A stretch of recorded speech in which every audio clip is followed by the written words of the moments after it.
What has changed for men in the last 25 years? Wow, good question. I think there's a whole generation of men out there where the golden rule of masculinity is don't piss off a woman. Mm, Life is best when you're challenged, when you're leaning into challenge, when you're welcoming challenge. Then you don't have to seek the approval of the feminine anymore. It comes to you. amen. Entrepreneurs struggle with loneliness, anxiety, and depression more than the average person. Men also struggle more than women, and if you work a digital job, then you're likely isolated most of the time. So if you are a male digital entrepreneur, you are very likely to deal with isolation, loneliness, anxiety, and/or depression. That's why I invited Robert Glover onto the show to talk about what we do about this. Because here is the upside of this conversation. If you can keep your wits about you, and if you have a strategy for dealing with these very natural feelings that will come up, and if you are well versed in building a network of people with clear agreements who can support you on your journey, then you will stand out from most of the other people who are your peers and colleagues. I've been an entrepreneur for nearly 2 decades. This has been a lingering issue in my life because I was an entrepreneur very young. This is more than just a passing thing that we need to manage. This is more than a lingering emotional issue that we need to get control of. It is also a secret to performing at a high level in business. And that is because if you are able to maintain strong relationships with clear agreements, you have your pick at what you want to charge, at what you want your business to be like, and the direction that you want to take things. So if you master this skill of creating relationships with clear agreements and having a support structure for you getting what you need on your journey to success, you will outperform everyone else who is trying to do it on their own. This is a far-reaching interview with Robert Glover, the author of No More Mr. Nice Guy. And if you stick around long enough, you'll hear him talk about his nipple fetish. Let's dive in. Robert, you published No More Mr. Nice Guy in 2000. I'm curious from your perspective, what has changed for men in the last 25 years? Wow, good question. I would say 2 or 3 things come to mind.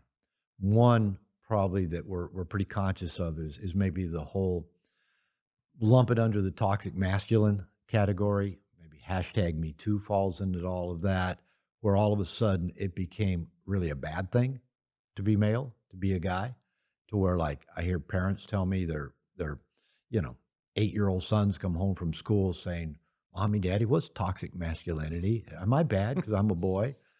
So I think that's been a really, really big change. I think that was in process even before. I grew up in the angry feminism of the 60s and 70s where we think toxic masculine. Back then it was every man's a rapist and erection's a sign of aggression.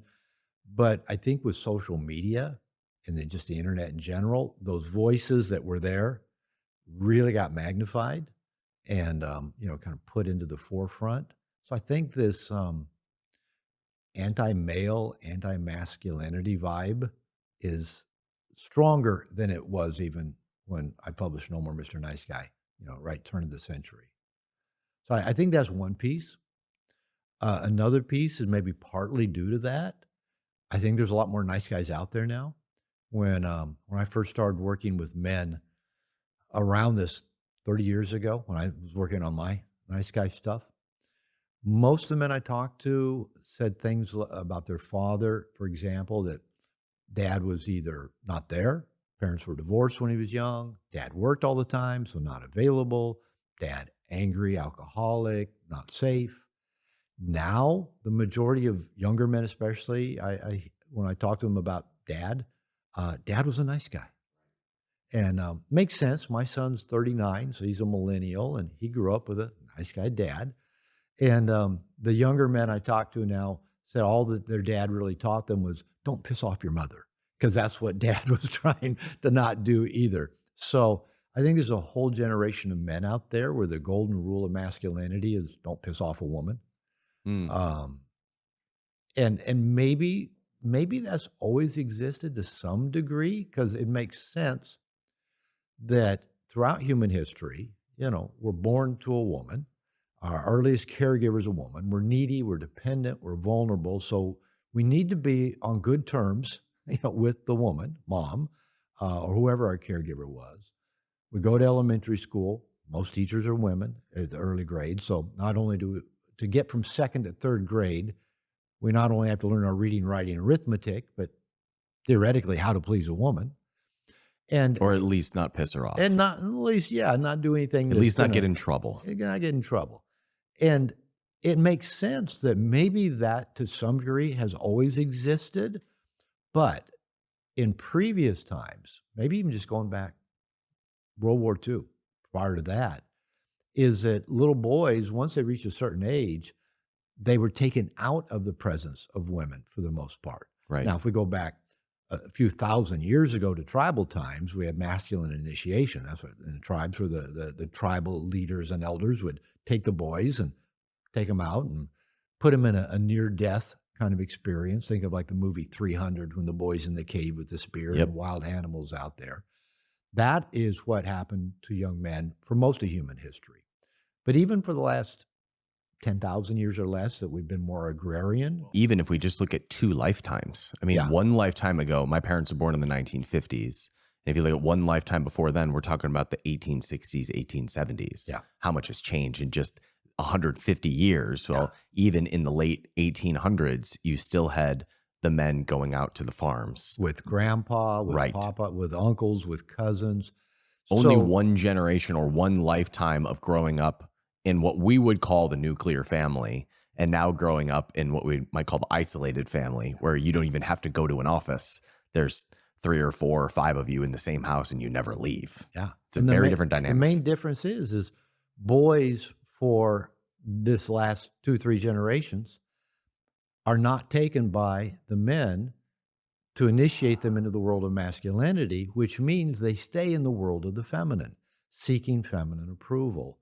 And I call it the nursery, where nowadays, if you look at so many young men, they just hang out in safety, basically, getting information pushed to them through the internet, whether it's Netflix, internet, social media, pornography, everything's pushed. The younger generation, millennials, Generation Z, they're the best informed generation that's ever walked the planet. My son is a walking encyclopedia. Go even to Generation Z, they know even more. I mean, they've had a smartphone in their hands since they were 3 days old, getting Nickelodeon or whatever pushed to them. And the real, I think, struggle for men nowadays is that we've never had some sort of break of just trying to please the women, the feminine, and taken out and taught that life is best when you're challenged, when you're leaning into challenge, when you're welcoming challenge. Then you don't have to seek the approval of the feminine anymore. It comes to you Amen. because you have what they're looking for. And this idea of going into challenge, if you have been raised to be comfortable, if you have been raised for safety, pursuing challenge feels really freaking scary. And yet it is also what makes us, at least as men, feel alive. And so few Exactly. people are willing to do that, to feel that discomfort enough in order to pursue the next challenge. And so for me, that missing piece is you and I were at a dinner gathering with some men last night. You left a little bit earlier than some of the others, but maybe been right after you left. One of the younger men there said, he's actually has joined my men's membership program. And he said, I haven't been real involved with it. And he said, I've never grown up trusting in men, never knew what I was missing by having a depth of connection with men. So if I don't know what I'm missing, how will I ever know that's what I'm missing inside of me? And it really hit me listening to him talk that a man almost needs to, in a sense, be fortunate enough to land in a tribe of men, a gathering of men, or be pulled into it some way, or be led into it some way, whether we call it masculine initiation or whatever it might be. It's as if a man has to experience both the connection and camaraderie with other men, the love of other men, the support of other men, and the support and accountability of challenge to really know what that's about, Mm. to have had that experience. If you've never had that experience, you can't really know what that feels like to have gotten out of your comfort zone, had other men have your back who are role modeling the same behaviors, and you challenge yourself. You let all your self-limiting beliefs come up, all your fears come up, all the worry about the unknown, fears of success come up. All of that gets to come up, and then you lean into it, you go through it, and then you go, it's like riding a roller coaster for the first time. It scares you to death, but when you get off, that was so much fun, let's do it again. But until you've experienced it, you can't know what that feels like. And the brain have is the going to try craving. to keep you safe by having you not do that. Yeah. Whether that is starting a business or it is approaching a girl All the out in same public, thing. it's all the same of trying to keep you safe rather than pursuing challenge. Tell me if you agree with this, Robert. It is my observation or my belief that because the most of society, at least where we live in the West, we have enough abundance to where we've gotten kind of soft. And so as a result, if you're willing to pursue challenge and deal with that discomfort, there's very little competition right now. There are very few men who approach girls in public. There are very few men who are willing to start businesses and commit to them for 5 years and eat dirt for 5 years Yeah. and come out the other And side. wonder if it's ever going to, because you don't know approaching that woman. You don't know starting that business. Is it going to even turn out well? You don't know. I'll surf social media. instead. One more day of looking at I'll porn. look at One more day on Netflix. I'll look at other people's Ferraris Yeah. rather than work on my own. Yeah. Isn't that cool? Wouldn't that be neat? But that's not me. I'm not, because we don't know. And I'm convinced, kind of going back to your original question of what's changed, it was already changing when I wrote No More Mr. Nice Guy. But I think the thing that's what's changed is that more and more is that boys are growing up having to figure out the world on their own. Mm. And, you hit adolescence and you want answers. You want to know things. And so where do you go find it? You find it on social media where it's all about likes and status and, having things the easy way. I like that there's such an entrepreneurial spirit in younger men, in Generation Z. But most of them just think, oh, I'll just build a click funnel and make my first $1 million. It's that easy. I look around at these other, millionaire 20-year-olds. And the beauty is, if it can be done, it can be done again. Well, one man can do, another man can do. It's one of my favorite mantras. That's helped me get my book published when I was against all odds. But I think without some sort of support system to, model the behaviors, to hold you accountable, to support you when things you're struggling, we will go back to safety. We will go back to comfort. And, a lot of young men don't even have to leave their parents' homes till they're 35. They can just stay in mom and dad's house. And you have a failure to launch because you have not developed the muscle to fly. But you have to be thrown out of the nest. You do. And I don't For just mean that most in men- living in parents' home for 35 years. I mean, in pursuing any new adventure, in pursuing any new challenge, there is always that resistance that comes up. Always. You will always fight it.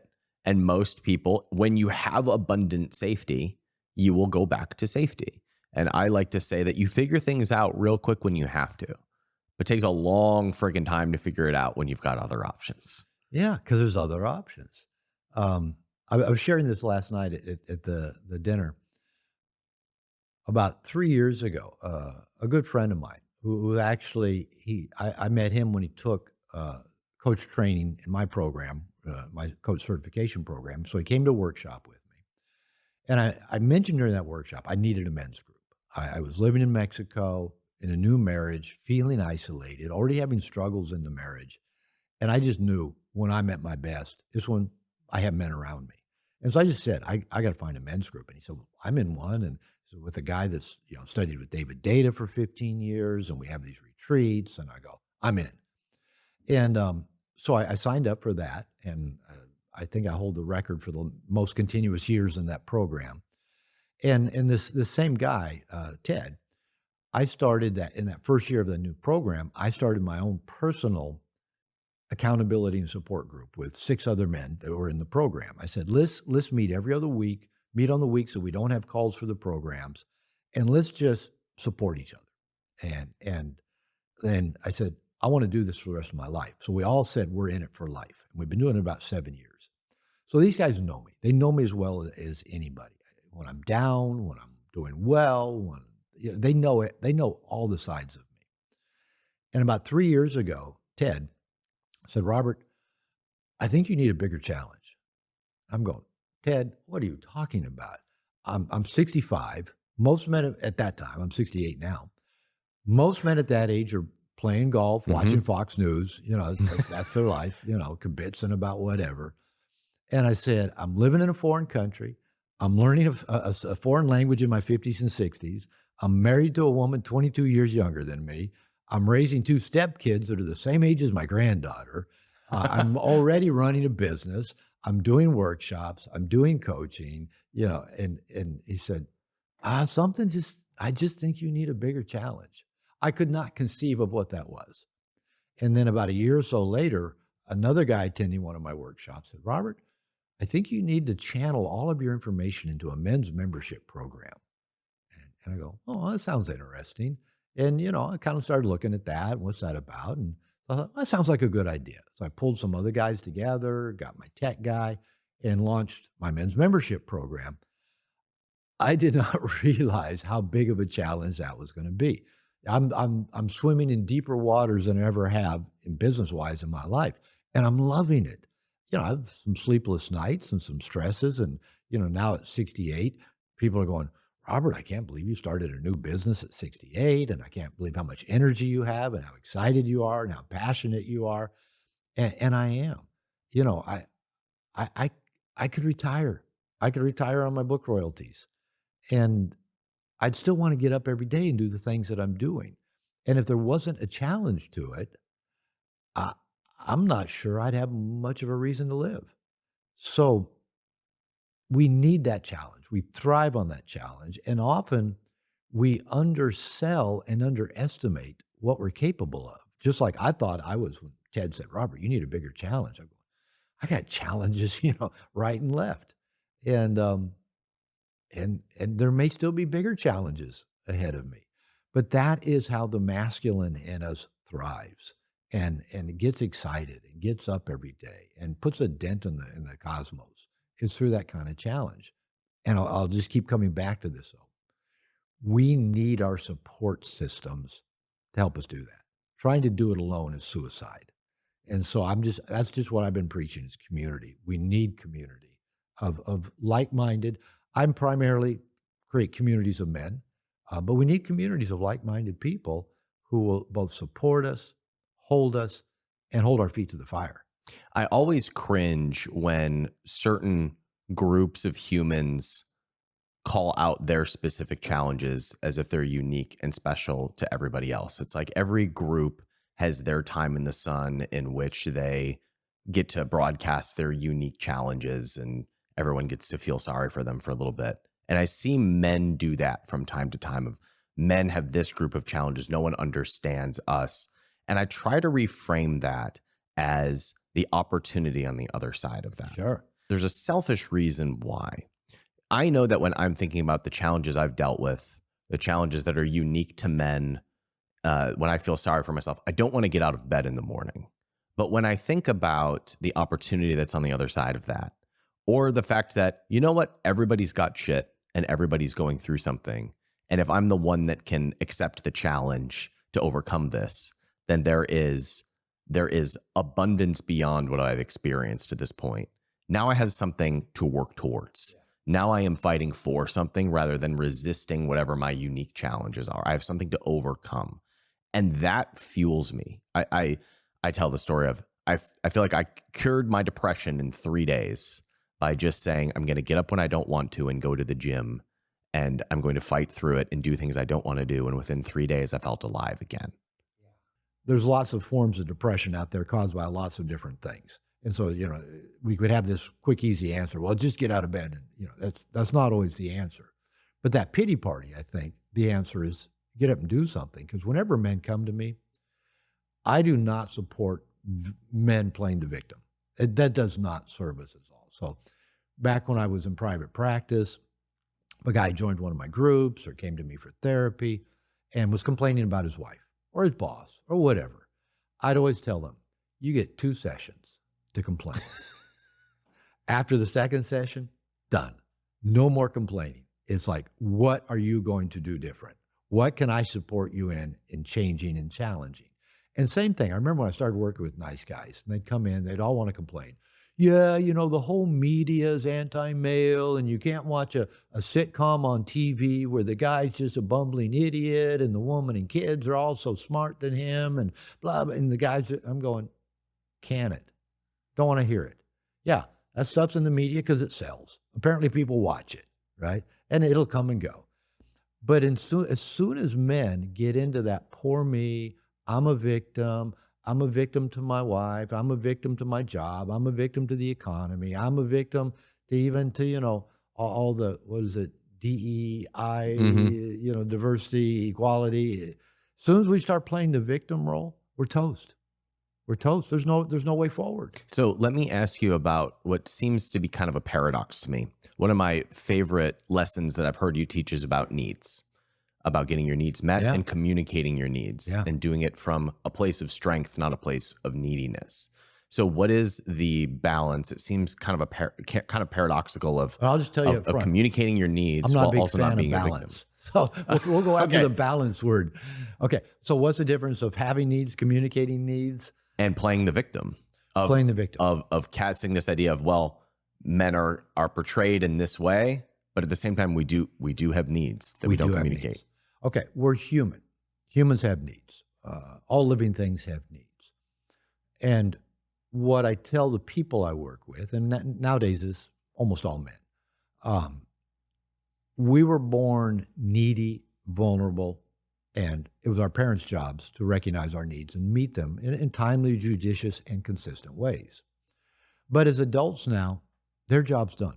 No matter how well they did it, how poorly they did it, their job's done. As adults, we are solely responsible for our needs. To me, that's the definition of being adult, is basically responsibility. Responsibility for our choices, our decisions, our mistakes, our needs.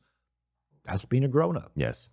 And so we all have needs. Now, having needs is different than being needy, as we'll just kind of pull that apart. Being needy is having needs, but not accepting responsibilities for our needs and expecting that somebody else should be. Okay? So, yeah, I do talk a lot about getting our needs met, because one of the things that I've realized working with nice guys is at an early age, we internalized a belief, either we're bad for having needs, or everybody else's needs are more important than ours, or I've got to give to other people before I can have my needs met. Our personal needs just got pushed away one way or another.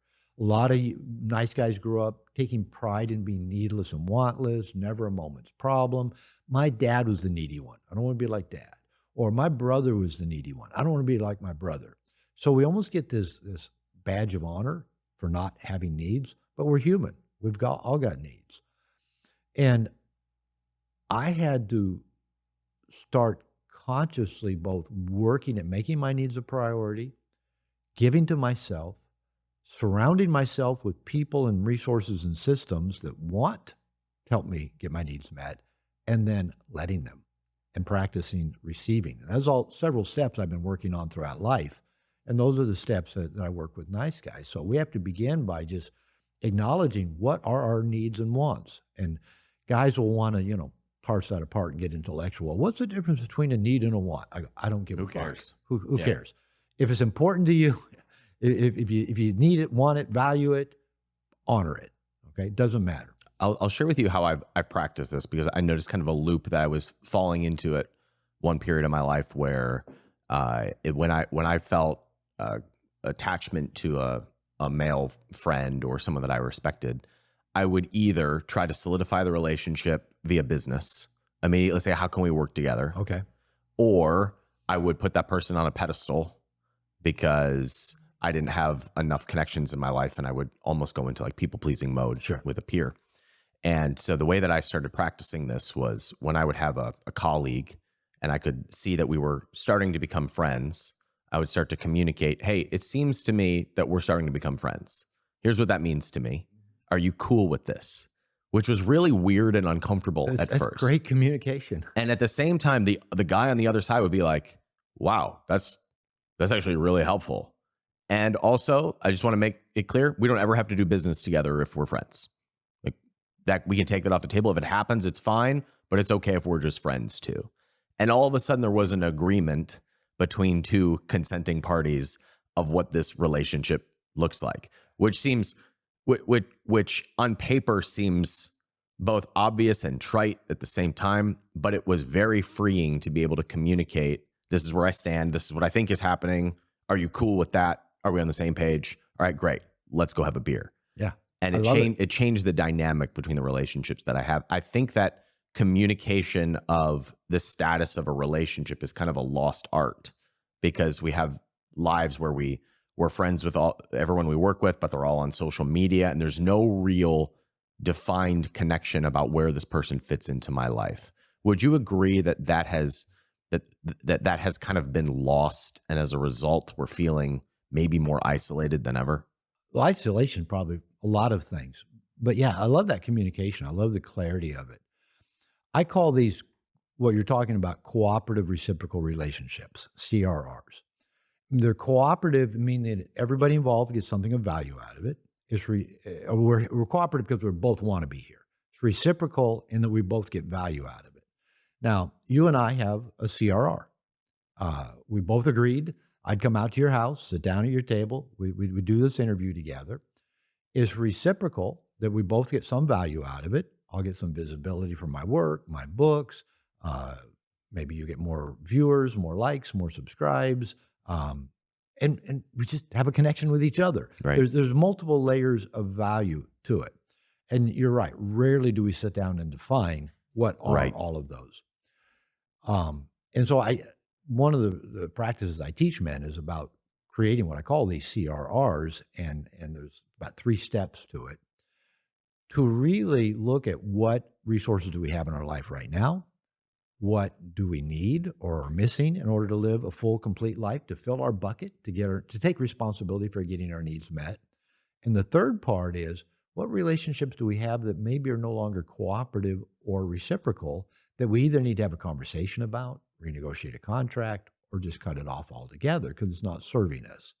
And keep filling that first page with as many CRRs, and I call those people, professionals, practices, and packs. One of the things that Robert preaches is that if you decide to go on any journey that is different from what you've experienced in the past, you will fall back into old habits if you do not have a support structure around you. That is why it is so important to be plugged in with other people who are on the same vision and same journey as you. If you feel isolated, like you have been trying to make something happen for a long time and it's just not happening, one of the things that we do is support entrepreneurs on their road to building $1 million business. If you want our free resources to discover how we can support you and some of our best case studies, go over to capitalism.com/playbook, enter in your best email address, and we'll send that over to you. And whenever you're ready for full support on your road to $1 million, you can join the 1%, which is our mentoring community for entrepreneurs who are building towards their first million. You can find out what we do and get on the waiting list at capitalism.com/1.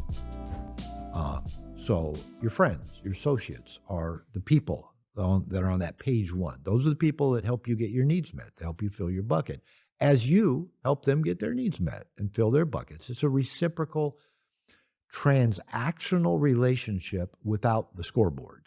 Right, without the scoreboard. The scoreboard now, but if not everybody's getting value out of it, it's really no longer a CRR. It's not reciprocal value. And then we may have to look, do we need to have a conversation, renegotiate, cut it off completely? Because maybe you had a drinking buddy in college that you used to love hanging out with, and he still just wants to go drink and, do stupid stuff, and you've moved on.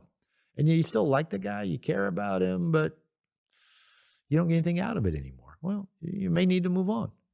So we have those CRRs, so it's the people, professionals, my doctor, my dentist, my financial advisor, my accountant, my chiropractor, my nutrition coach. I pay them. They get value in that they get to pay their bills. I get value in that I get a resource. And as long as everybody's happy with what they get, they're getting paid enough, I'm getting enough value, we'll keep this going on until maybe one of us says, well, I'm not making enough, or I don't want to do it anymore, or I'm not getting value. People pay me. They come do my workshops. They do coaching with me. They pay me money. I get value. I can pay my bills. They get value in that they get a training, a resource, a connection, information that they maybe couldn't get elsewise. And if everybody's happy with the exchange, it works well. And again, it helps if there are definitions about what those exchanges are. This makes total sense to me. And I think we can observe this because we all have these relationships. But I think the rub is when it changes. That conversation of renegotiating a social contract. Can you talk about approaching those conversations? Because that's still where you're the only person I know that does it well.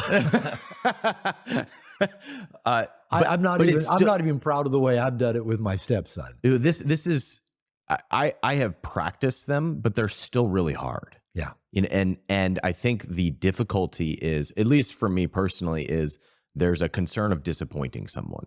And that's huge for me. We are trained not to disappoint each other, especially as men. We hold responsibility, or we're supposed to, don't rock the boat. And so disappointing someone is rocking the boat in some capacity. And so I can think of when I hit a plateau, or when I'm experiencing a recurring difficulty in my life, there's often a renegotiation of relationships that needs to happen. And that is hard. Yeah. Or there's a lot of resistance that comes up to that. I'm always glad when I do it. For example, I've never regretted firing someone. There have been times that I wish I had done it differently, or times that usually sooner. Well, I've never regretted renegotiating, or at least having an open conversation about, here's where I stand, here's what I need, and this is what I'm perceiving, and we need to battle this out some. But it's still really difficult. So how do you approach those kinds of conversations? Well, I'm like you. They're difficult. I would say a core driving factor in my life, maybe for good and bad, but it's a core piece of my nice guy dynamic, is not only do I not want to disappoint anybody, upset anybody, it bothers me if anybody I care about is upset about anything, whether I caused it or not. And, I jump in and want to help, want to fix, want to soothe them, want to support them.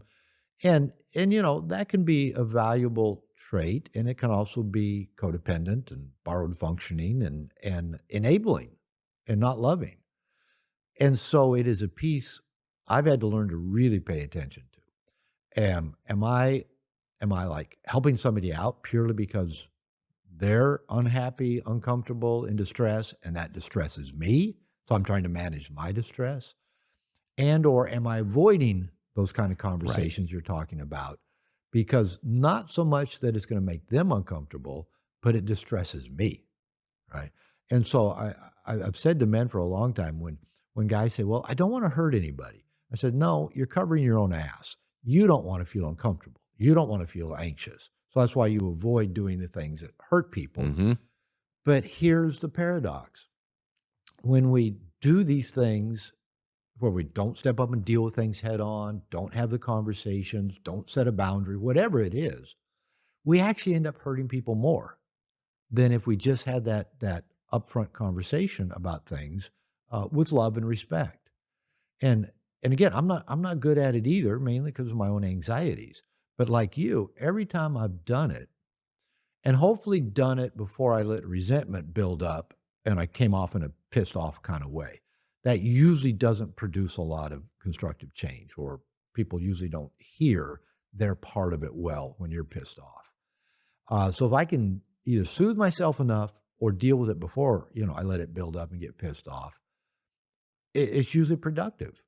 And, almost always productive in one way. Either we come to a better understanding of something, the other person makes an adjustment, I adjust my expectations, I remove myself, whatever it might be, it works out better. And I'm thinking probably the best example I know is that I've got an employee who's worked for me for 10 years and does all my tech work, used to do, well, still does some customer service. Over the years, I found out customer service is not his strong suit. He tends to put it off and avoid it, but that's the thing I want done right away because that's good customer service. And it's not that he can't do it. For whatever reason, he avoids it. And he'll go do a deep dive on some tech thing because that's what he loves doing. And I've told him, I've almost fired him 100 times. And I'm glad I didn't because he's actually a very good employee. He's very loyal. He does really good work. If I give him good direction, clear expectations, and manage him well. So what I've found out in all these like 100 times I was pissed off and wanted to fire his ass, it was really an issue of poor management on my part. Either I wasn't putting him into situations in which he could excel and exceed, expecting him to do things that he just wasn't good at, not checking in with him regularly, not giving him clear direction of how I wanted things done. It usually came back to me. I was the one not communicating well. And whenever I've communicated well, put him in situations that I know he can succeed at because it's in his wheelhouse, he's just the best employee you could want. But when I don't do those things, my wife knows him. He lives in Mexico as well, and he's Mexican, speaks fluent English. His mother was an American English teacher married to a Mexican man, so he grew up in Mexico. So he's met my wife. My wife knows him. She calls him El Huevón. Now in Spanish, that's kind of a slur for a lazy person. Huevos are balls.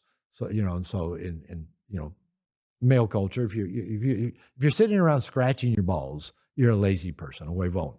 So she says, whenever I say, I'm going to talk to Henrik, and I love you, Henrik. He does know that my wife refers to him as El Huevón, and which is just say hi to the lazy Surprise, person. he listens to the capitalism.com podcast. Yeah, he'll probably listen to this. So love you, Henrik. But whenever again he comes across as lazy, not showing up, not doing his job, not whatever I'm frustrated at, 100% of the time is my management. If I managed better, and when you say management, you mean clarity of expectations, clarity of direction, clarity of communication, clarity of checking in regularly, clarity of knowing what he's good at and what he's not good at. If I'm putting him in a position to do stuff he's not good at, that's on me. Robert, whenever I feel pissed off, like that almost irrational, I want to kick the cat angry. Yeah. It is, I check in to see, do I have an unspoken contract somewhere? Yeah. Do I have an expectation that I have not clearly communicated? Or is there something unconscious that I expect that I haven't communicated? One example of this is I've been a marketer for 2 decades. I see the world through marketing and sales. I've never had a job. I just think that everyone understands that businesses run via sales because I've never paid for a meal without having to sell something for it. So I just assume that everyone on my team understands the basics of marketing and sales. And when I see something and I feel that, what the fuck are we doing? I pause and I think, is there something I understand that I haven't properly communicated to the team? This is a teaching lesson. This is an opportunity for me to teach something and hand it off, or at least to communicate an expectation to the team.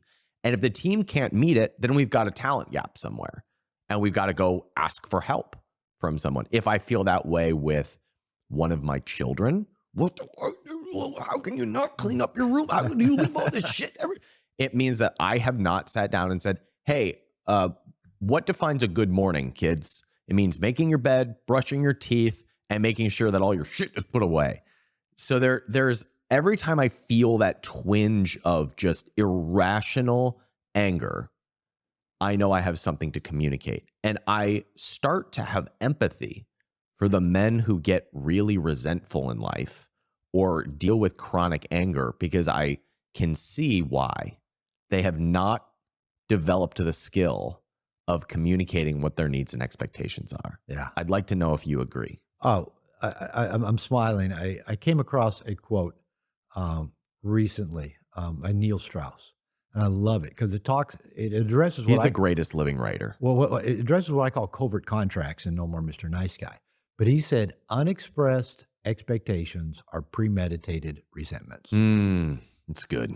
Yeah. Unexpressed That expectations, lands. premeditated resentments. And in No More Mr. Nice Guy, I talk about what I call covert contracts. And it goes back to your question still about needs and neediness. We're going to come across needy if we have covert contracts. That's if I do this for you, then you'll do this for me.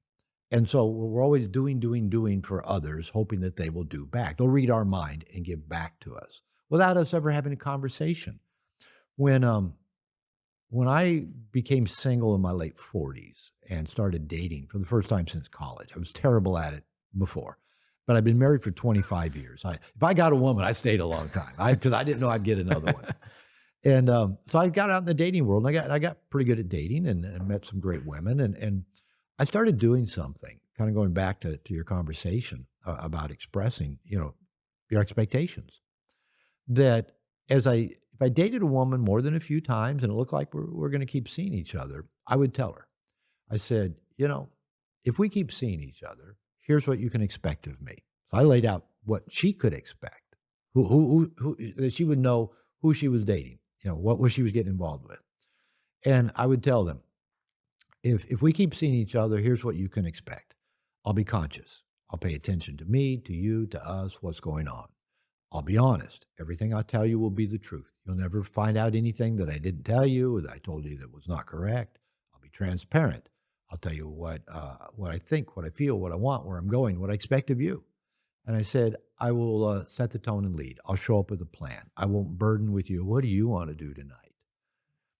And every woman looked at me that I said that. I probably said that to 3 or 4 different women over the years. And they all looked at me and go, wow, I've never had a man tell me anything like that before. And the good women then asked, what do you expect from me? And I said, I got most of the bases covered in my life. I've got a good job. I have enough money. I have guy friends. I have adventure. I have a full life. I said, just treat me well and make my world beautiful. And then when their eyes would kind of cut to the creative thinking side, how could I treat him well, make his world beautiful? So we laid out expectations. And, these women all said, Robert, you need to write another book. No man has ever done this with me before. No man has ever had a conversation about what I can expect from them, what they expected from me in relationship. I think we all just hope the other person figures it out, that they'll just guess, okay, I'm a guy, you're a girl, we're boyfriend, girlfriend, you'll do this for me and I'll do this for you. We just assume it's just kind of wired into us or it's a given. But we have so many unrealistic expectations when it comes to relationship. It's good to get some clarity about what really can we expect. And, whether it's laying out our terms, our boundaries, there's funny stuff that comes up when you start talking about this. I remember I was dating one woman and pretty early on, we're to the point of where we were being physical with each other. And I remember she and other women had done this before, like stuck her tongue in my ear, gave me a wet willy. This is exactly where I saw this going. You knew this. How'd you know that? and then she wanted to stick her tongue down my throat, and this is all she was doing this because it apparently turned her on or she liked it. We often do the things we want people to do for us. Again, covert contracts, we're not clear about it. And I don't know where I got this idea, but I thought we could have conversations about likes. And I asked her, let's talk about things you like that, when you're being sexual that men do. And let's talk about things you don't like. And she goes, oh, okay. And so we talked about it. And she said, well, how about what don't you like? And I said, well, we'll be vulnerable here. I said, actually, my nipples are really sensitive. I don't like having my nipples be really rough. And I said, I don't like having a tongue in my ear. And she goes, oh, that's good to know. It never had dawned on me. I was probably pushing 50 years old at that time, and it never dawned on me. I could have a conversation with an intimate partner about what I liked and didn't like. And most people would just let that carry on for, Because I don't want to hurt their feelings or upset them. and they might even go down the rabbit hole of what is wrong with me that I don't like this. Or I might end the relationship because she was rough with my nipples and kept sticking her tongue in my ear like, oh no, this is the wrong woman for me. All we had to do is have a conversation. It's easy to see this in a dating relationship because the dynamic is so passionate, but this happens in business as well. You got the nipple thing and the tongue in the ear in business too? Every time. That's Oh, a man. prerequisite for every business contract that I sign. My nipples will not be touched. Just off limits. When we sit down and negotiate a contract, or the one that's I think most awkward is when you've been kicking around a business idea with somebody and then it's time to decide the ownership of a business. And the default that everyone in my peer group kind of defaults is you start with 50-50. No, you never can. And then you might negotiate from here. And that always gets people into trouble because it's just the easy way. It's the way to not communicate. It's the way to not sit down and say, what are you bringing to the table? What are the expectations that I have of each party? Let's just divide it up equally and let's hope for the best. Oh, some of the best advice I got. You asked before we started talking about my companies and when I launched my most recent Integration Nation, my men's membership program, I had 7 of my coaches that I'd invited to help me build this, and I saw it as a partnership that I would own, at least 50% of it, so I'd have the controlling interest. And when I started looking at just the dynamics, I went to the attorney who had set up my previous corporation, and he goes, well, I don't do partnerships. I've had too many of them come back and bite me on the ass as an attorney, but I do have another attorney who does. So he referred me to her. And I also brought this up with my accountant, and he says, are they all American nationals? Are they all? I go, no, actually, they're all over the world. And he goes, and then I talked to this other attorney, and she goes, can I talk you out of this? And I said, please do. Everybody I talked to said, don't form partnerships. I'm not saying I know enough about them, but especially not with 7 other people, with everybody's expectations. He said, what I was told is all it takes is for one person to want a divorce from that marriage to affect every other person. Now, every other person has to lawyer up, start doing blah, blah, blah, blah, blah. Best advice I ever got was make it sole proprietor, your corp, and you can then work out some other working agreements. Contracts and agreements between the two consenting the other parties. Peoples, and then when I thought, oh, this may upset all these people that I've said will be partners. But when I went back to them and said, okay, good news, you guys don't have to invest a dime. It's all on me. Bad news, it's going to be my company. You're not going to be partners. I think they all breathed a sigh of relief. None of them said, oh, they were all go, oh yeah, I'm okay with that. As long as they had clarity about what was expected of them and what the payoffs would be for them. That's really all they wanted. I don't know that any of them wanted the burden of being an owner, shared owner in that. So the fact that, going back to what you've been talking about, clarity of communication, rather than, oh, I promised them this, I don't want to hurt their feelings, well, blah, blah, blah. And they are all still participating in this company that I started, and none of them have been paid a dime yet. And we're like 2+ years into it, but because we have clarity of expectations, they know what's ahead. Yeah, and they know what we're working for. Robert, I'm just having a braingasm moment where I'm realizing something for the first time, because I have one of the questions that I wrote down ahead of time is, why do you think men are so lonely today? And my theory has been, well, we've always been a little bit more prone to loneliness because we're made to be in packs, and we're not in packs anymore. And even in packs, I think we kind of always crave a little bit of our alone time. Sure. But what I'm realizing for the first time is that I think, at least for myself, the reason why so many men struggle with loneliness at the level they do today is because of the lack of clear agreements that we have with one another. That's your braingasm. Yes. That's the first time I've had an interview, somebody had a braingasm. I don't know if it goes back to the nipple thing, but that warmed me up, That was the Robert. foreplay that got us to this. I think most men are going through life operating in the world with this set of assumptions of how we've been patterned. Assumptions, yeah. And we crave connection, partnership in a business sense, in a romantic sense, in a friendly sense. But there is not a clear agreement about where do I stand in this relationship? What do I bring to the table? What are my expectations out of this relationship? And as a result, there is this internal caging that prevents you from being able to be present in the relationship. One of the things that I will say in a business context is the point of transacting. If I pay you for coaching, I am paying you enough for you to be present with me. That is the agreement. And if you can't be present with me, then you need to charge more, because it's the presence and the ability to connect that we're paying for. It's a good and strategy. that is also true when it comes to a romantic or a business transaction, is when we have that clear agreement, we are agreeing to support one another in the way that we need to be supported. And most men don't feel supported. And it's just making me rethink, where in my life do I have difficulties that are actually a lack of clear agreements? Yeah. Well, if you will, let me break it down even more. I talk a lot, and this comes out of an influence of David Data and masculine and feminine energies. And I break it down real simply. The masculine does, and the feminine is done too.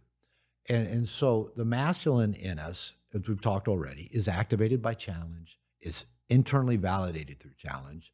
The feminine, on the other hand, is externally validated through praise, approval, desire, recognition. And we all have masculine and feminine side. And going back to what we're talking about with lack of masculine initiation, it makes sense as little boys growing up, we would seek feminine approval. The problem with feminine approval, feminine is the weather. It's ever changing. It is not, masculine's constant. It's just forever, eternally like this, okay? And trying to hit feminine approval is like throwing darts at a moving target. You know, one day you do it and she smiles and she's happy. The next time you do the same thing, you get punished or scolded. It doesn't matter if this is mommy, girlfriend, wife, female boss. Trying to hit feminine approval is a moving target. So most of us guys, we either just keep trying to figure that out. How do I do it? How do I get that smile on their face? Guessing, maybe withdrawing from it because we can't figure out how to do it, or trying harder to do the same thing that worked last time but doesn't seem to work this time. But the difference between masculine approval is we know where it is. We know where the markers are. You go in the military, you know what the ranks are. In school, you know what it takes to get a grade. In the business world, you know what it takes to get a promotion. In sports, you know if you've hit a home run. You know if you've scored a touchdown. You know if you made a basket. It's clear. It doesn't move. The basket doesn't move around. The goalposts don't move around. The fences don't move. The golf ball doesn't move. But in the masculine world, there's clarity about the markers. In the feminine There's a clear world, goal, and we're working towards the goal. and we know how to get there. We're getting better at going towards the goal. We know what everybody's job responsibility is. That's very masculine. Now, men and women both can do that. In fact, women are excelling at that in the business world these days. Men seem to be getting worse. Going back to men not having the masculine initiation, still in the nursery, still in the world of trying to please the feminine. And because that can't be done consistently, you might occasionally light up the feminine and get the smile, or she goes, yeah, sure, let's have sex. Yeah, I'll show you my breasts, whatever. You might hit that occasionally, but there's no consistent rule or checklist for getting there. But we keep trying to do that. And so we either feel like a victim, feel overwhelmed, quit trying, withdrawing. And I'll go back to a big piece that's missing for so many men in our culture that leads to that victim stuff we were talking about earlier, is that, again, they've not been initiated into, here's how the masculine world works. And here's the rules that it's played by. And if you follow these rules and build teams and clearly express expectations and have things, the odds are really great of moving towards success. I mean, it's been done before. It's not, you don't have to figure it out and make it up every time. Every business you've built it on principles you learned from building your previous. You probably didn't go in and say, I think I'll do it 180 degrees different and see if that works. No, you're going to go and do what works because you know what works in the world of the masculine. So again, I keep coming back to, all these things we're talking about, like having clear expectations, expressing our wants and needs in clear ways, finding people who can and ruling out the people who can't meet them, letting people know what works, what doesn't work, all these different things. That's all the masculine world. And we need to be trained. We need to be initiated into that to learn how to do it. Otherwise, we're just flailing and, throwing darts and hoping it hits a target. I'm curious to hear how you suggest people start to pivot out of that assumptive behavior and into more of a clear, life-defining behavior. For me, it always starts with just make decisions. That just pick decisions and go. And the perfect example is when I first got out of college, I was friend zoned by a girl that I really liked. And the way that I got out of the friend zone was I just started making decisions where she would say, hey, let's go over here. I said, no, I'm going this way. Is just make decisions and start just going your own way and be okay with other people not going with you. And that was kind of the portal through which when there's stuckness in a relationship or in a life, it means we just need to pick a direction and start to go. How do you recommend that people start to get out of that? Yeah, that's a good question. Yeah, I say that women don't put us in the friend zone. We put ourselves there. We do because we don't make the decisions and we seek approval. And so I like what you're saying is that there's a boldness. When you make a decision and go there, you look bold. And that is attractive to the feminine. And like I said earlier, when a man's been initiated into the masculine world and is making decisions and going where he goes, I've shared this definition of how to attract the feminine, and Chris Williamson loved it and picked it up and just put it in his newsletter again this last week. But it's this: the feminine is highly attracted to a man who's comfortable in his own skin, knows where he's going, decisions, and looks like he's having a good time getting there. And every time I share that, people go, yeah. When I share it with like women life coaches, they all go, oh, they swoon. Oh, yeah. That is so attractive to the feminine. And feminine is everything that's not nailed down. Remember, masculine's constant. Feminine is women, baby, dogs, cats, money, adventure, opportunity, everything that's out there just moving in a state of flux and creation. And when a guy, if you identify with the masculine pole in this whole polarity thing of yin and yang, masculine, feminine, in terms of, that's how you want to penetrate and be seen in the world. Yeah, that number one, getting comfortable in your own skin, liking you, respecting you, taking good care of you, valuing your own opinions and desires and wants and needs. That's how you get comfortable in your own skin. Trying to please other people, get external approval, that never comes across as confident or secure. Knowing where you're going. And a lot of men struggle with this. I don't know my purpose. I don't know my passion. And I often, when a guy says, I just can't, I don't know what my purpose is. I go, have you been reading David Data? Yeah, I just can't find my purpose. And I go, okay, here's where I love David Data's work, but here's where I differ a little bit. He thinks purpose is karmic. We're here to fulfill something, and maybe that's true. But I teach that purpose and passion is just how you do everything.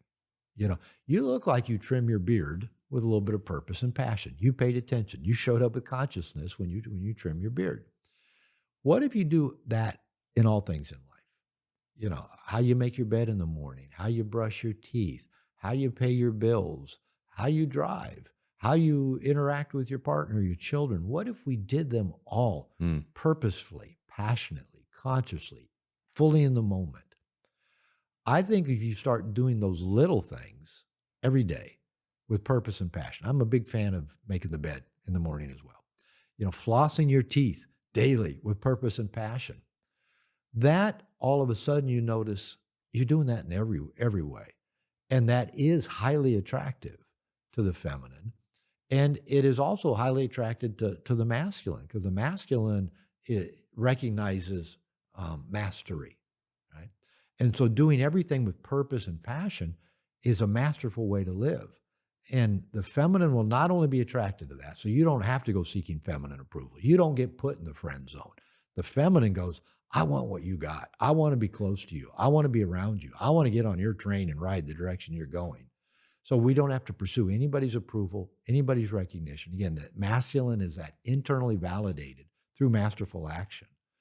So just getting up and do whatever you do today masterfully, even if you just get up and watch Netflix. Do it masterfully, do it consciously, do it with full awareness, and enjoy it. And you'll probably reach a point and go, it's time to move on. It's time to do something different. That is kind of a silly example, but I sometimes when my children say, Dad, can I watch something on TV? I will turn it back to them and say, if you can tell me what you want to watch, then I will let you watch TV. If you're going on to surf to kill time, then no. Yeah, killing boredom. So there is an attentiveness or an intentionality that when you bring to anything makes life more enjoyable. Yeah, and watching puts you more Shark choice. Week masterfully, full attentiveness. That's right. And that's what my boys always wanted to watch. The danger that I think a lot of men or people get into in kind of where we are and just the scope of society right now is we think about how the world is kind of stacked against masculinity. We started talking about that. Like there's this lack of masculinity. No one taught me how to be masculine. And the way that I try to flip that into the optimistic is if you're willing to pursue challenge, if you define the terms, if you're willing to have the hard conversations, man, do you stand out right now. It is kind of like sometimes people will say that we're more polarized than ever. And I say we're craving unity more than ever. I agree. If there are people who are willing to build bridges, they can start cults. If people are willing to make decisions, there are people who will follow. There is this craving for people who take responsibility, who pursue challenge, who do hard things, who are comfortable losing and therefore making a hard decision and going in one direction. And I was just hoping you could speak to this idea of the optimistic side of what happens when you are willing to pursue that challenge and endure the discomfort. Yeah, I am an optimist. That can work against me. If I'm in a relationship, I'll be optimistic. Well, they'll get their shit together. They want to work on their stuff. And then they're not always, as committed as I am. But when people ask me even about the state of kind of the whole masculine, feminine, toxic masculinity, all the stuff going on, I actually am optimistic because things tend to change initially by pendulum swing. Yes. Going from one extreme to the other. And, so just as an example, kind of the whole, attack on patriarchy. Yep. So that's exactly where I was thinking. Yep. At one time we had a system where men owned things. They owned their land, their cows, their woman, their children. That led to colonialism of owning slaves and owning peoples and lands and a lot of abuses came out of that. Now, part of patriarchy was also providing and protecting for things. So it wasn't like completely inherently evil. But now we swung the other way, threw the baby out with the bathwater. So, everything patriarchal, everything to do with men, especially white males, is bad. It's evil. And we now need to give everybody who's ever been oppressed or marginalized all the goodies and benefits and take them away from, the people who had it all before. And so, because they're evil. And so we've had the extreme. Now we've got extremes reacting to that, where there's all the way from, white nationalism to red pill to, whatever. Oh, we're going to swing the pendulum back the other way. The good news is what I see coming out of these swings. And some people, like I said earlier, I'm not a fan of the word balance because nice guys always, well, how do I find the balance between like expressing my needs and wants? No. I said, I've never yet met a successful or happy person that was in balance. Most of the people I know that are like getting shit done and having good lives are out of balance in some way. I'm out of balance. My wife tells me, you work a lot. She's right. I do. I probably work too much for a 68-year-old guy. But I like my work. is making a difference in the world. It gives us a good life.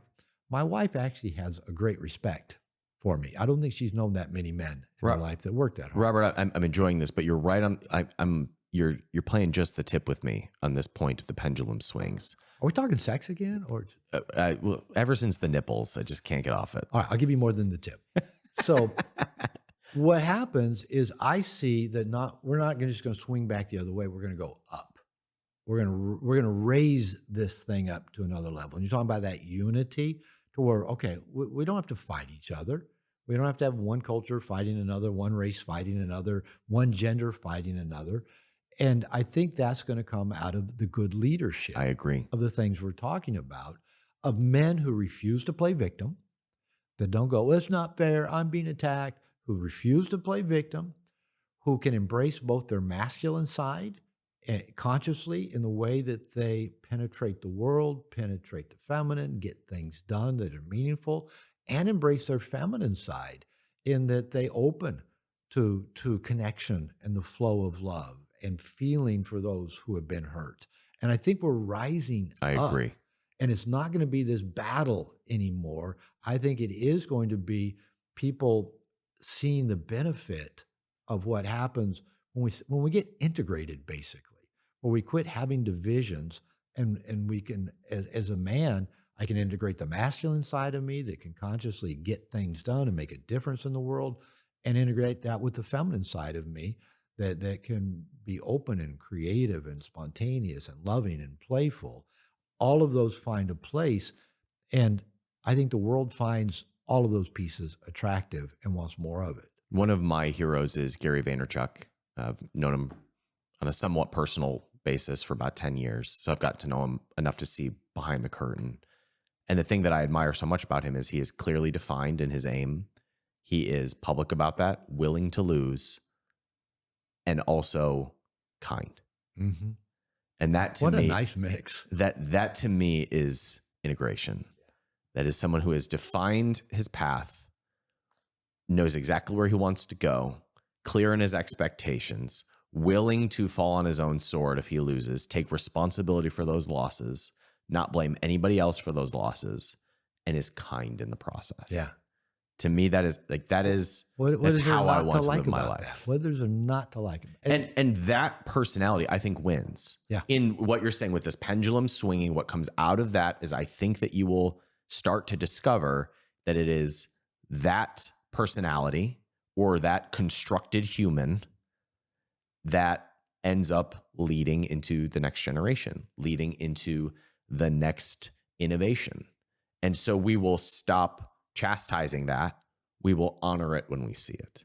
And I think that's when the pendulum stops swinging. I think even deeper than honoring it, it is so fucking attractive as a man, as a woman, doesn't matter. When you see somebody that can embrace both consciously that masculine, feminine part of themselves, no victim in there, like you say, can take full responsibility, is positive, optimistic, making a difference in the world, having fun doing it. They're fun to be around.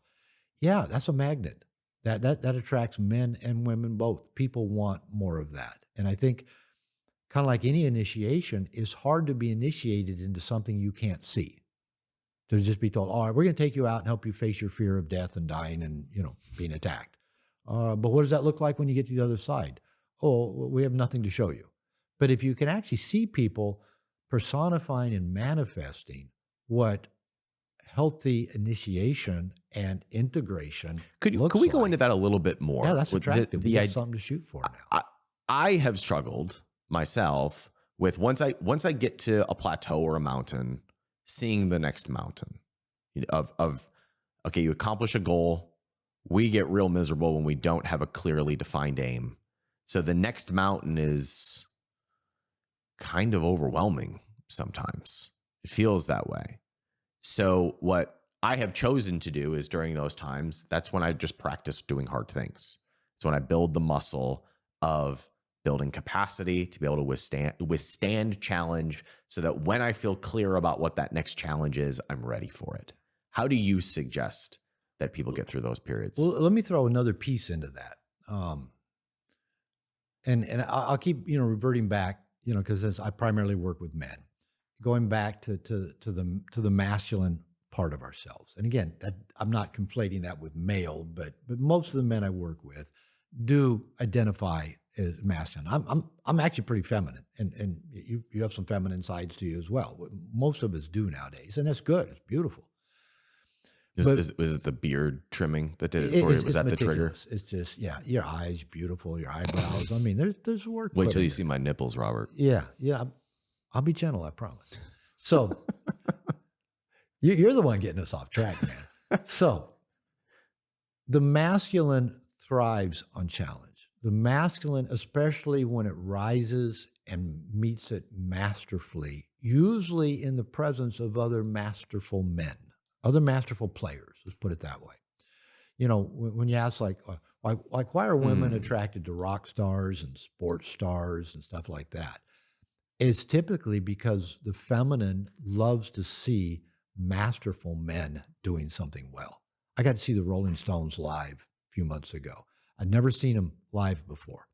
And, Mick Jagger, Ronnie Wood, Keith Richards, they're all either late 70s or early 80s, right? And it's a good concert. They're still masterfully doing what they've been doing. And I was surrounded by women, had my wife with me. The women are still going crazy about them.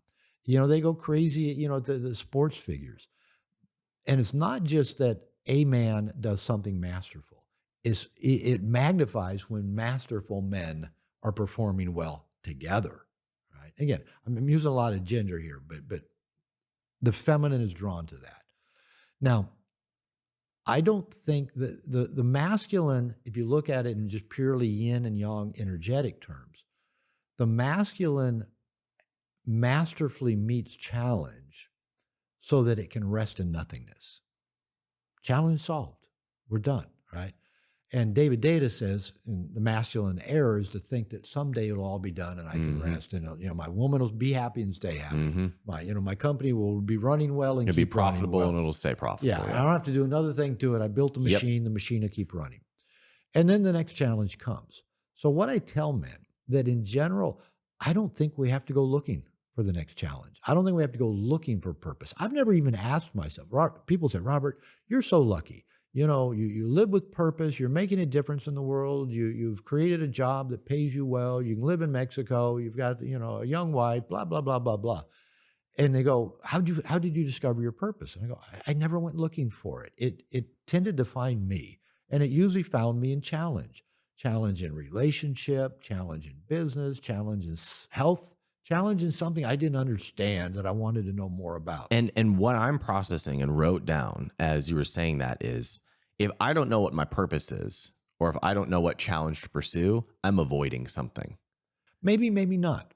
There are periods. I am. Okay. I can identify where that is in my life right now. But life is, okay, yeah, that's a good, life is like this, right? Business is like this. When I launched my first counseling practice, I got, maybe a year or two into it.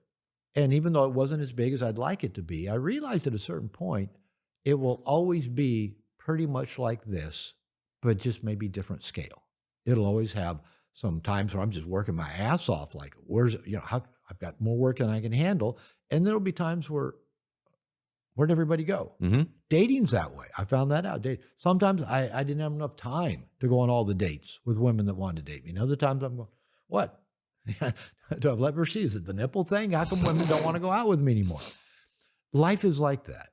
And so I led a workshop in my home last weekend. And, we were talking about this, about challenge. And some of the guys were bringing up, seeking challenge. And I said, I don't know that we have to. I think challenge will present itself. Well, the way I'm processing this is things like, I have 19 different projects at work. Yeah, right? Probably that's too many. Probably. And my way of avoiding or procrastinating or feeling victimhood is to just feel overwhelmed with all of it. Yeah. Rather than to pick one and say, this is my challenge. That's my challenge. And this is what I'm going after. Yeah. So I will often say, if I'm feeling depressed or anxious, I don't know what my purpose is. I don't know what lights me up. I don't feel connected to any of my goals. What I'm really experiencing is that I have not picked from this tree of challenges. and said, this is the one I'm going to pursue for 3 to 6 months. It's actually bringing me back to, I remember when I graduated college, I was already an entrepreneur and a digital entrepreneur, which meant that I sat in my apartment and looked at a screen for 12 hours a day. Yeah, there's other terms for that too. Yeah, well, there weren't back then. but I was so depressed. I was so unhappy. And of course, the girl I thought I was going to marry was like, I can't be with this guy. Like, now I get it, right? I wouldn't want to be with me either. And at that time, at my low, I pulled out my journal, and I remember the first journal entry that I ever wrote. I was like, I'm struggling with purpose. I might as well just pick one. And I said, my purpose for the next 6 months is to get back up on my feet, start moving again. It means this, and it means this, and it means this, and it means this, and it means this. And every time I had a decision to make, I opened that up and I said, does this match with this? And man, did that pull me out of a dark time. And now when I experience that, it is just at a bigger scale. I'm not sure which project to pick. I'm not sure which multi-million-dollar idea to pursue. I'm not sure which investment is the right one. Well, you know what might pull you out of this? Just picking one and going with it. And that is a discipline that I think is essential for success. I've found through my life that I can focus on maybe 2.5 major things at a time in life. Because I find, for example, if I'm really like focused on fitness, I'm eating well, I'm getting to the gym regularly, that leaves me about 1.5 things. Business can be one. Writing a book might be one. Showing up for my relationship. And 3 major things like fitness being one, work being another, being fully in my relationship being a third. I'm still straining to do those 3 things. Yeah. Yeah. And so 2.5 seems to be where I'm at my peak. And so I've had to learn to find my limits. In launching the Integration Nation business, I have books I want to be writing, but I can't get to the gym regularly, eat healthy, launch a business, write a book, and pay attention to my wife to where she actually knows she has a husband. I can't do it. Something suffers. Usually the getting to the gym suffers first. I mean, I just know me where I know where I'll start paying the price. And so, especially at my age, and especially knowing how multiple family members have died previously, my father, sister, and brother all died within 11 months of each other about 10, 12 years ago, of lifestyle-related diseases. I know dementia, strokes run in my family. And I'd like to be doing what I'm doing 20 years. In fact, I've made a personal commitment. I'm in with what I'm doing for the next 20 years. So that'll take me to about 88. I got to fucking take good care of myself to make it to 88 and still have a brain that works well and be able to sit and do things like this and challenge myself and have early mornings and late nights. And so I've got to make nutrition and getting the gym and doing my zone 2 cardio, I got to make that a high priority. That's got to be one of your 2.5. It has to be. I can't sacrifice it because then the others don't matter, right? Yeah. Whatever else I have is, if I'm dead or not functioning. Robert, I'm sorry to interrupt, but I'm curious. For some people, that won't take up one of the 2.5 because it's such a habit. It's so integrated into their life. Do you think that there is a period in which something is ingrained into you enough to where it's no longer taking up the 2.5? Is it 2.5 new things? Or no, it's just bandwidth for me. It's just bandwidth. I can only run so many apps on my computer. It's bandwidth. I just wonder if when something is truly integrated into your life, if it takes up less bandwidth. I think so. Yeah, I think you're right. Because like the work that I do, it's like it's no brainer. I can just sit down and do it. Mm-hmm. And I love my wife, but that's easy. If she's busy or whatever, I can let that slide. I love writing books, but writing a book is challenging, as you know. It's a crazy idea to think it's a good idea to write a book. And I've written 4. And then I have about 6 more I want to write. So for me, it is a matter of bandwidth. And we haven't talked about this piece, but there's a piece in here around commitment as well.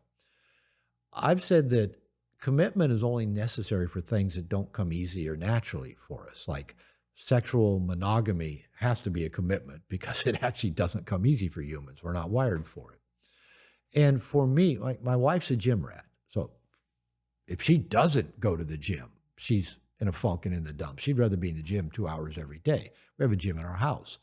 You know, I got to put it on my calendar. I've got to, you know, I got to play all kinds of mental gymnastics to make myself walk the 12 feet from my office to my gym. I like being in shape. I like being fit. I like exercising. But there's always so many other things that, oh, man, but this first. I need to do this. So, yeah, the things that don't come easier naturally do require commitment. And I found also need support and accountability for me to do those things well. So you may be right that me including the fitness part of that, because it requires extra energy focus for me to do it. It's not just a thing, first thing in the morning, I get, oh, great, I get to go into the gym this morning. I go, I'll do my meditation first. I'll do my journaling first. And, you know, so you're probably right that the more commitment it takes, the more bandwidth it's probably going to take up. The more it's just is right in our wheelhouse, and we can't believe how lucky we are to get to do this thing every day, be with this person, whatever. Probably it's less bandwidth, but it still does require bandwidth. So again, I'm talking about me, the 2.5 things. Everybody, maybe you got 3 or 4. Tony Robbins, maybe he has 150. I don't know. He's a different kind of human being. Freak of nature. But I find that my energy is dissipated the more effortful focuses. Of course. That context switching is a very expensive use of energy. And so I'm actually, that's why I said the discipline to narrow down. That's exactly what I'm not processing. Having 19 things you're focused on. Pick 3 that just move the needle and bring all your energy to And that. the truth is, any of them will move the needle. Yeah. Anything done with purpose and intent and consciousness will move the needle. Any of them. Because they'll make that area of life better and give you a new set of circumstances to make the next decision. And in that process, I think kind of tee you up to do those other things well as well. So if you're doing one of them purposely, masterfully, that will get generalized to the other 2 to 3, 4 to 5, if you're certain people, things that you're also doing masterfully at any given time. But I think the people like you and I that are creative and have so many ideas, my biggest discipline in life is saying no to all the good ideas either I think of or somebody else proposes to me. When people come to me and propose a partnership of, Robert, how about if we get, no, not even going to, probably is a great idea, but no, because I can't even get all the stuff done. I got 6 more books I want to write. So, you know, if I get those done in 20 years, I'll be happy. Well, what I'm thinking about is when you consciously pursue one area, it creates some level of excess. The trap, I think, is, especially for entrepreneurs, the excess that they're pursuing is money. So they pursue a project and it bears fruit and there's excess, there's capital, there's more energy to work with. In most cases that I've seen, the entrepreneur does not stop and say, where do I invest this excess money into improving one of the other areas of my life? They say, I'm just going to shake this tree a little bit more and double down on what's producing excess. And so you get a lot of unhappy, lonely, overweight entrepreneurs who have a lot of excess energy in one area, and it's money. But a bunch of money? Yeah, they have a bunch of money.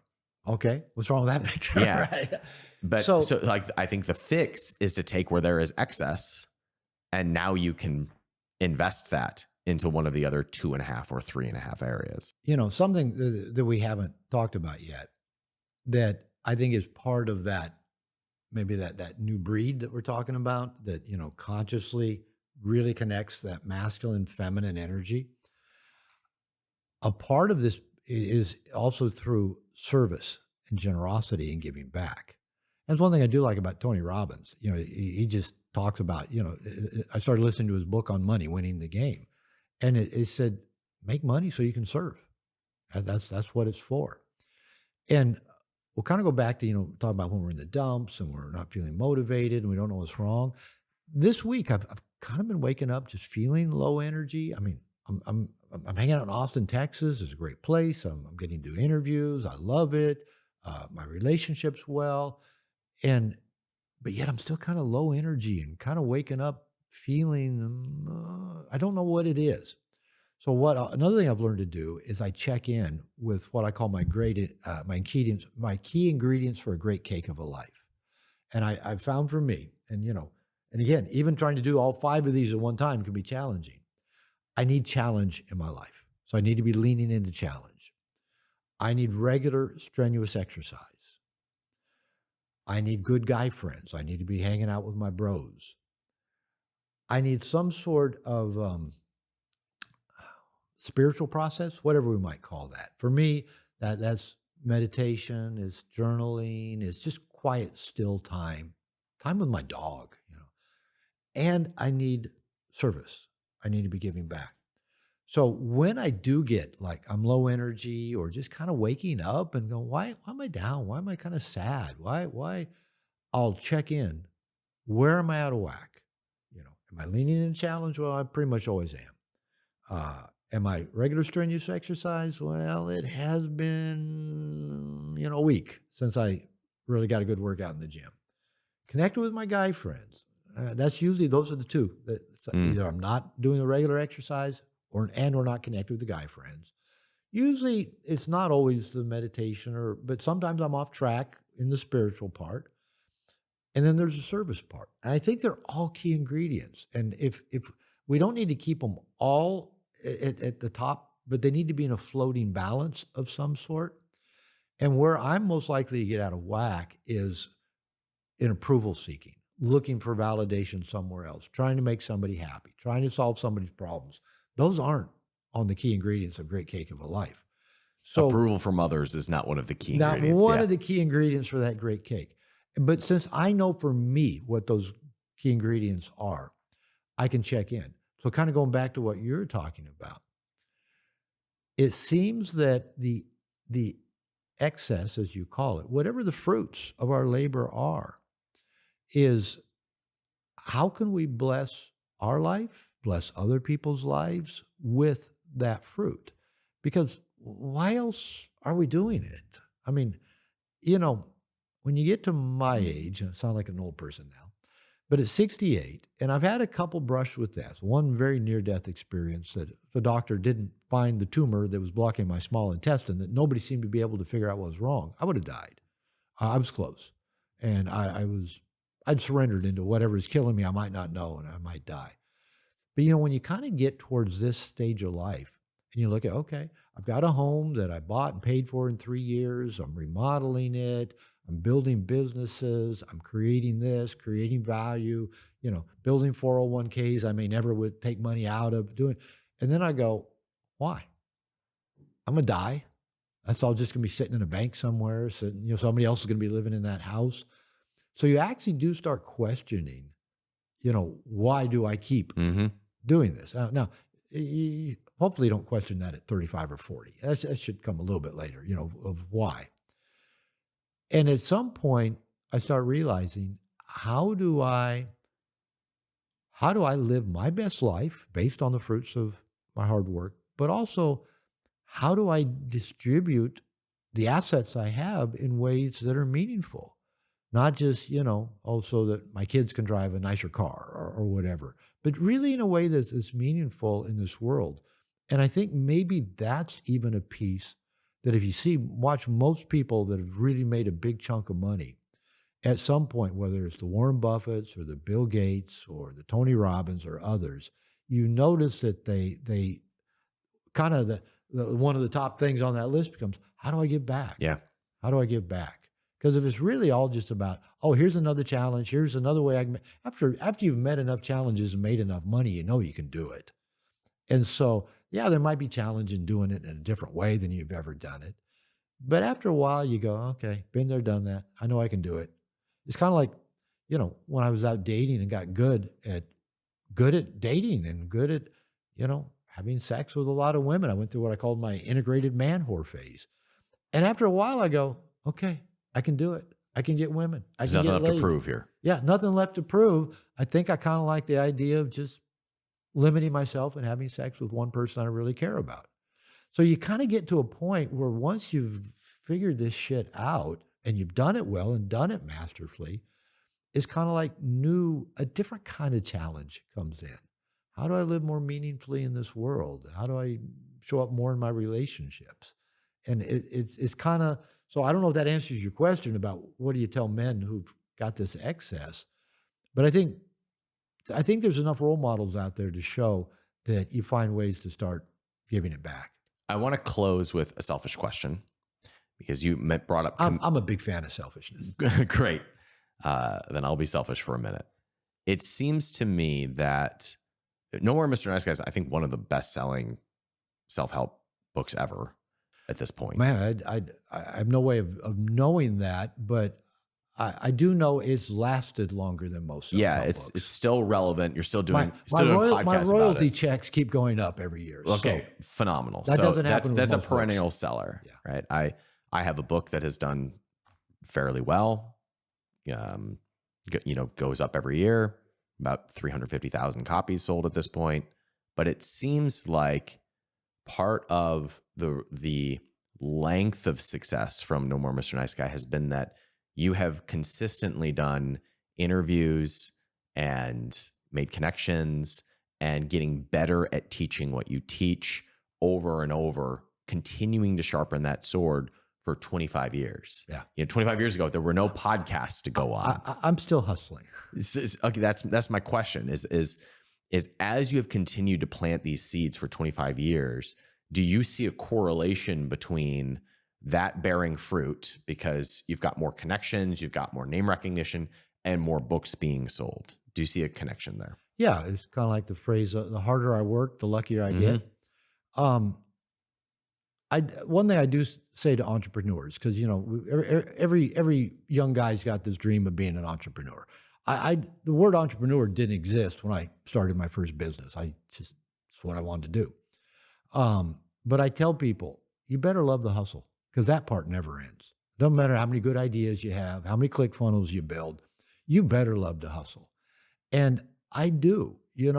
I came to Austin for two primary reasons: to get a tattoo and to do interviews, because there's so many great people in Austin doing interviews.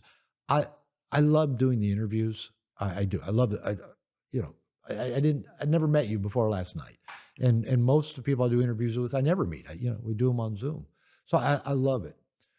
And so it's partly altruistic and partly I just enjoy it. Like some people like going to the gym. I like doing this. I love the hustle. But it seems to me evidence of just the compounding returns of doing something.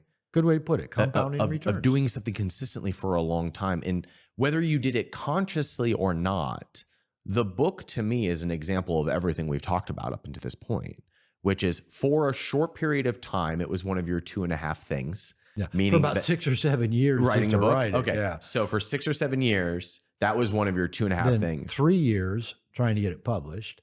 And then it was probably 7 years before the royalty checks even made a dent. And then people were recommending it to people. Therapists were recommending it. Coaches were recommending it. Buddies in AA were recommending it to each other. And then, the whole interview process took.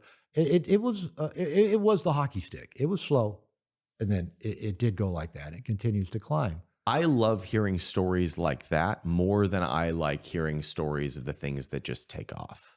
Yeah, because I like compounding returns that start small. Yeah, that I have to work for and earn. Yeah.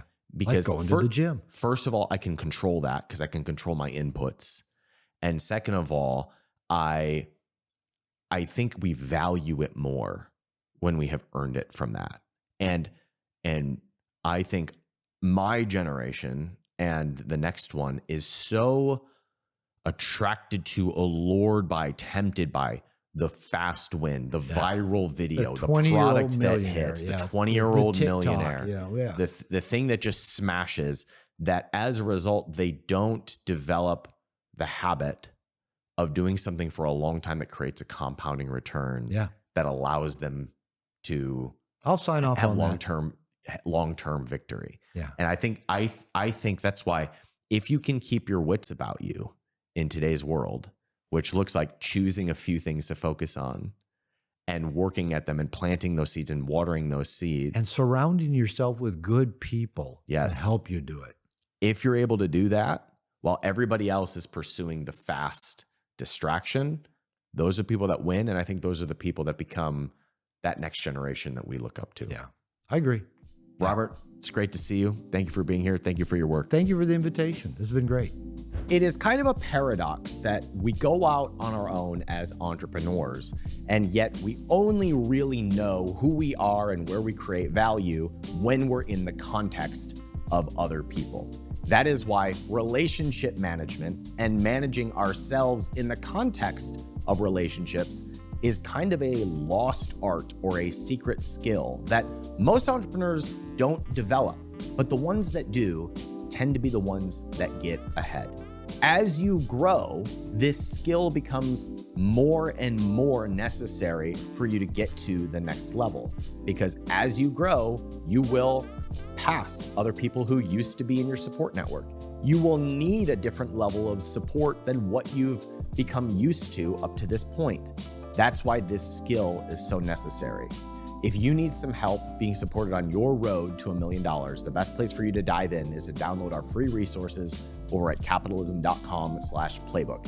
That is our playbook for how to build $1 million business, our best case studies, and a free course that will get you to choose your first product, get it launched, and get to 25 sales a day. And of course, it only takes 4 products at 25 sales a day to have $1 million business. It's a lonely journey. I can teach you how, I can show you what to do, I can tell you all the ways that it does work, and it will make sense in your mind. But until you are plugged in with a group of people that can support you on that journey, it will be a cool idea rather than something that you are actively pursuing. So I invite you to make the decision that this is going to be one of the few things that you prioritize in the next 12 months. Because if you prioritize it, choose it, and get plugged into a group of people that can support you, the getting is really good right now. We can support you inside of the 1%. You can find out what we do over at capitalism.com/one. I'm Ryan Daniel Moran with capitalism.com. Thank you for being here. Thank you for listening to this very long and wide-reaching interview with Robert, and I hope to see you on the next episode. Take care.